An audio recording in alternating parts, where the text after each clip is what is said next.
যোৰহাটৰ ঐতিহ্যমণ্ডিত অনুষ্ঠান বৰিগাঁও ধৰ্ম সন্মিলনী সভাৰ গৌৰৱোজ্জ্বল শতবৰ্ষৰ শুভাৰম্ভণি অনুষ্ঠানৰ ব্যাপক প্ৰস্তুতি। যোৰহাটৰ উত্তৰ দিশত অৱস্থিত সামাজিক সাংস্কৃতিক ধৰ্মীয় অনুষ্ঠান বৰিগাঁও ধৰ্ম সন্মিলনী সভাৰ গৌৰৱোজ্জ্বল 100 বছৰ। বৰ্ণাঢ্য বছৰজোৰা বিভিন্ন কাৰ্যসূচীৰে অনুষ্ঠিত হ'ব লগা শুভাৰম্ভণি অনুষ্ঠানটি অহা 28 ছেপ্টেম্বৰ 2025 দিনজোৰা কাৰ্যসূচীৰে অনুষ্ঠিত হ'ব। উক্ত অনুষ্ঠানটিৰ সন্দৰ্ভত সংবাদ মেলখনি সম্বোধন কৰে যোৰহাট সমষ্টিৰ বিধায়ক তথা উদযাপন সমিতিৰ সভাপতি হিতেন্দ্ৰনাথ গোস্বামীয়ে।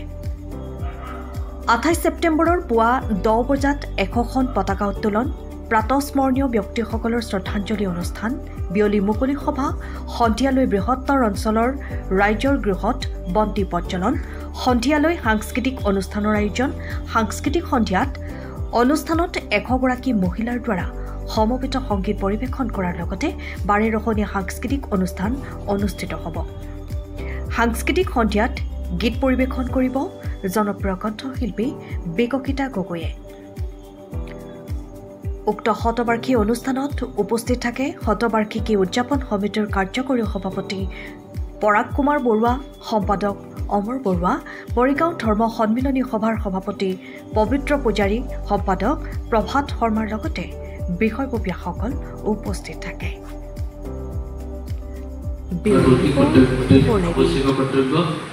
আৰু লগতে আমি দুপৰীয়া এখন বিয়লি মুকলি সভা ইয়াত অনুষ্ঠিত হ'ব আৰু পাছলৈ সন্ধিয়ালৈ 100 গছি বন্তি প্ৰজ্বলন আৰু এই অঞ্চলৰ সকলো ৰাইজক আহ্বান জনাব ঘৰে প্ৰতি যাতে বন্তি প্ৰজ্বলন কৰে। এইটো এটা আমি নিজকে প্ৰতিষ্ঠা কৰিব বিচাৰিছোঁ। 100 বছৰ পাৰ হৈছোঁ, অকল আমি অনুষ্ঠানটোৱে নহয়, এই অঞ্চলৰ প্ৰত্যেকটো পৰিয়ালে সেইটো উপলব্ধি কৰক। সেইকাৰণে চাকি বন্তি প্ৰজ্বলনৰ কথা হৈছে আৰু বন্তি প্ৰজ্বলন সদায় আমি উৎসৰ্গা কৰোঁ। বন্তি সদায় আমি ভগৱানৰ ওচৰত উৎসৰ্গা কৰোঁ, ভাল কামৰ কাৰণে আমি বন্তি উৎসৰ্গা কৰিছোঁ সমগ্ৰ অঞ্চলটোৰ বাবে, যাতে অঞ্চলটোৰ আৰু এইটো এই 100 বছৰ পাৰ হৈ যোৱা অনুষ্ঠানটো এই অঞ্চলটো আৰু আগবঢ়াই নিয়াৰ কাৰণে যাতে কাম কৰিব পাৰে। তাৰ সেই কথাটো যাতে এইটো 100 বছৰীয়া কথাটো প্ৰতিপূৰ্ণ কৰিবৰ কাৰণে 100 গৰাকী মহিলাই একেলগে কোৰাছ এটা পৰিৱেশন কৰিব আৰু তাৰপিছত সাংস্কৃতিক অনুষ্ঠান অনুষ্ঠিত হ'ব।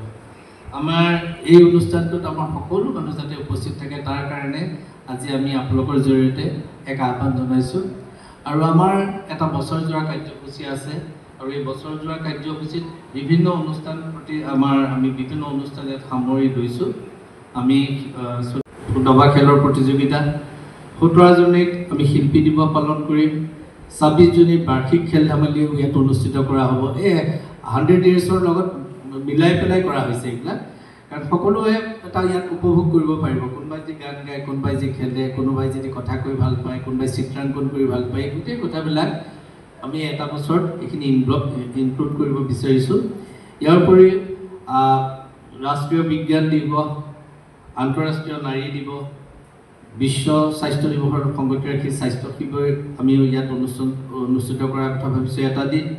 বিশ্ব গ্ৰন্থ দিৱস, তাৰপিছতে স্বাগতম বহাগক আমি আমন্ত্ৰণ কৰি পেলাই আমি তেওঁলোকক আমাৰ বহাগৰ যি উদ্দীপনা, সেই উদ্দীপনা এই অনুষ্ঠানটোৰ মাজত স্পেচিয়েলি আমি কৰাৰ কথা ভাবিছোঁ। বিশ্ব পৰিৱেশ দিৱস, বিষ্ণু ৰাভা দিৱস, কেৰম আৰু ক্ৰীড়াৰ আমাৰ উত্তৰ জ্যেষ্ঠসকলৰ অৰ্পণে কেৰম প্ৰতিযোগিতাটো মোৰ ধাৰণা যুৱকৰ অৰ্পণে, কিন্তু জ্যেষ্ঠসকলৰ হোৱাটো বেছি ভাল। আমি সেইটো কৰিব লাগিব, চব কিবা এটাতো ইনভলভ হ'ব লাগিব। ইয়াৰ লগতে প্ৰায় শেষৰ ফালে আহি যাম। আমি অক্টোবৰত আকৌ দুৰ্গা পূজা আমাৰ লগত আকৌ আমি তেতিয়া বিভিন্ন কাৰ্যসূচী সামৰিম আৰু শেষলৈ অক্টোবৰত শ্ৰীমন্ত শংকৰদেৱ জন্মোৎসৱত দিহানাম, বৰগীত প্ৰতিযোগিতা, ভাওনা প্ৰদৰ্শনৰ কথা ভবা হৈছে আৰু ডিচেম্বৰ 26ত আমি এক সামৰণি অনুষ্ঠানেৰে এই কাৰ্যসূচী বছৰজোৰা কাৰ্যসূচী সামৰণি কৰিম। এইখিনি থুলমূলকৈ আছিল আৰু আপোনালোকে ইতিমধ্যে গম পাইছে, এইখিনি সকলোকে জনাইছে। কিন্তু আজি আনুষ্ঠানিকভাৱে যিহেতু এইখন প্ৰথম আমাৰ সভা আৰু আপোনালোককে এড্ৰেছ কৰিছোঁ, এই সভাখনৰ জৰিয়তে আমি আপোনালোকক নিমন্ত্ৰণ কৰাৰ কথা এইটোৱে যে আমি কেনেকৈ এই অনুষ্ঠানটো সুকলমে লৈ যাব পাৰোঁ, তাত আপোনালোকৰ আমাৰ সহায় সহযোগিতা লাগিব। আমাৰ ক'ৰবাত যদি ভুল থাকে আঙুলিয়াই দিয়াত আমি সকলোৱে এইটো একচেপ্ট কৰিম, কাৰণ মানুহৰ কেতিয়াবা ভুল হৈ যায়, ভুলটো আঙুলিয়াই দিলে আমি সেইটো শুধৰাব লাগিব।